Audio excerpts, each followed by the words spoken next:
Alright, so in this video, I'll show you how to manage orders on Shopify in 2026.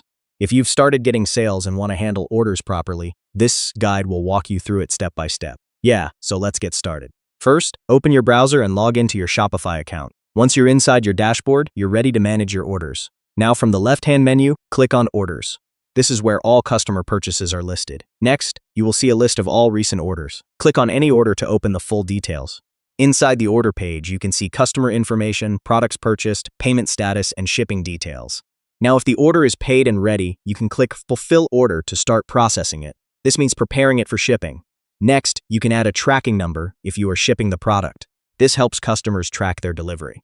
If needed, you can also edit order details, cancel an order, or issue a refund depending on the situation. Now make sure to update the order status so customers always know what's happening with their purchase.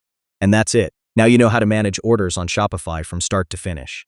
If this video helped you, make sure to hit like and subscribe for more simple Shopify guides like this. I'll see you in the next one.